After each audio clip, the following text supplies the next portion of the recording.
If such man's statement you want to take into cognizance, or you want to take one rogue MP's statement into cognizance, an MP who deserts your party, MP who surrenders his term to benefit the other party, and such man's statements, if one wants to take into consideration, then what is the credibility of such statements?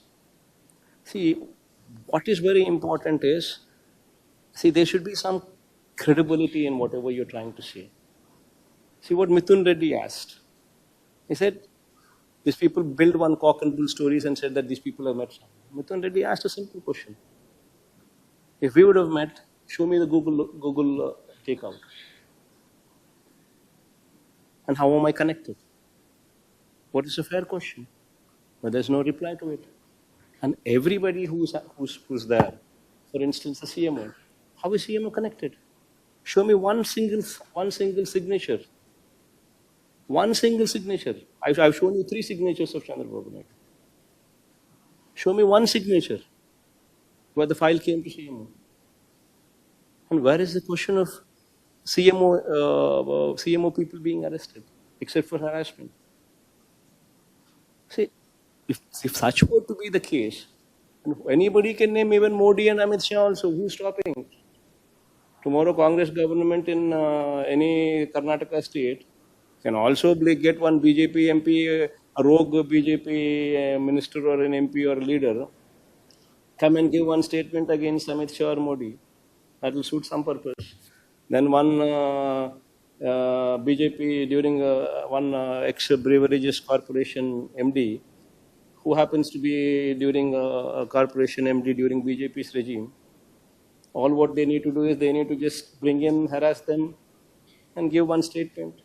And that man can give a statement that I gave something to Modi, I gave something to Amit Shah. What is stopping? Anybody? Any statement can be given on anybody. Who stops? Sir ration మాఫియాని అరికట్టడం కోసమే door delivery విధానాన్ని ఆపేశామని ప్రభుత్వం.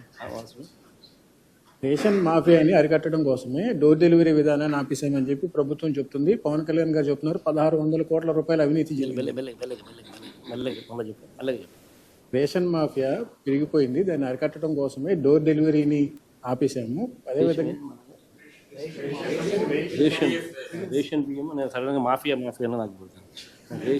Ration అక్రమ రవాణా జరుగుతుంది, దాన్ని అరికట్టడం కోసమే హోమ్ డెలివరీని తీసేసామని చెప్పి గవర్నమెంట్ చెప్తుంది. పవన్ కళ్యాణ్ గారు అంటున్నారు 1600 కోట్ల రూపాయల అవినీతి జరిగింది. అసలు రేషన్ బియ్యం ఇంటింటికి పంపిస్తేనే అట్లీస్ట్ నువ్వు చెప్పే అక్రమాలు ఆగిపోతాయి. రేషన్ బియ్యం అనేది ఫస్ట్ ఆఫ్ ఆల్ ఎక్కడ అక్రమాలు జరుగుతాయి? ఫస్ట్ ఆఫ్ ఆల్ వీళ్ళు షార్టెక్స్ బియ్యంను ఆపేస్తారు. క్వాలిటీ పెంచి మేము షార్టెక్స్ బియ్యం ఇస్తూ ఉంటుంది. దానివల్ల నూకలు తక్కువ ఉండేటివి, మధ్యస్థ సన్నకార స్వర్ణ బియ్యాన్ని మాత్రం ప్రొక్యూర్ చేస్తూ ఉంటుంది. దానివల్ల తినేవాడు తినేదానికి ఉత్సాహం చూపేవాడు.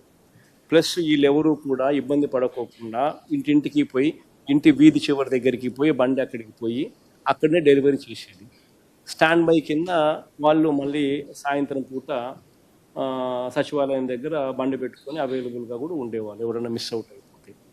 సో ఈ వెసులుబాటు వల్ల ఎవరైనా కూడా ఇంటికే వచ్చి ఇస్తూ ఉంటే తీసుకునేవాడు తీసుకుంటాడు. వేరే ఎవడో రేషన్ షాప్ డీలర్ దగ్గరికి మాత్రమే ఇప్పుడు పోవాలి. ఆ రేషన్ షాప్ డీలర్ అనేవాడు తెలుగుదేశం పార్టీ వాడు అయి ఉంటాడు. వాడు వైసీపీ పార్టీనో ఇంకొక పార్టీనో పోతా ఉంటే వాడు సతాయిస్తాడు. నా ఇంటికి రావాలంటాడు, నా దగ్గరికి రావాలంటాడు, నాకు సెల్యూడ్ కొట్టాలంటాడు, అప్పుడే నేను ఇస్తానంటాడు. ఇంటికి వచ్చిన మాదిలే అని చెప్పి పోరు. సో బియ్యం ఆటోమేటిక్లీ వీళ్ళు మిగులుతుంది. వీళ్ళు చేసేది మాఫియా. ఇంటికి పోయి తీసుకొని పోయి డోర్ డెలివరీ చేసేది ఒక సర్వీస్. ఆ సర్వీస్ను వీళ్ళు డోర్ డెలివరీ సర్వీస్ను తీసేయడం చేసిన తప్పు. ఆ తప్పును జస్టిఫై చేసుకుంటూ, ఆ తప్పును తప్పు కింద యాక్సెప్ట్ చేయకుండా, దానికి సారీ అనే పదం చెప్పకుండా దాని మీద కూడా బురద జల్లే ప్రయత్నం దుర్బుద్ధితో చేస్తూ ఉన్నారనేది వీళ్ళ సంకుచిత రాజకీయ మనస్తత్వానికి నిదర్శనం. నీ ఇంటికి దగ్గరికి నీకు బియ్యం వస్తే నువ్వు ఆనందంగా తీసుకుంటావా? లేకపోతే నీ డీలర్ దగ్గరికి నువ్వు పోయి తీసుకోపో అని అంటే own whims, own fancies, own timings ప్రకారం నువ్వు పోయి అక్కడ పోయి తీసుకునే కార్యక్రమానికి నువ్వు ఉత్సాహం చూపుతావా? ఇదేం కొత్త కాదు కదా మనకు. డీలర్ల దగ్గర ఎందుకు డీలర్ వ్యవస్థ ఎందుకు వ్యతిరేకత వచ్చింది?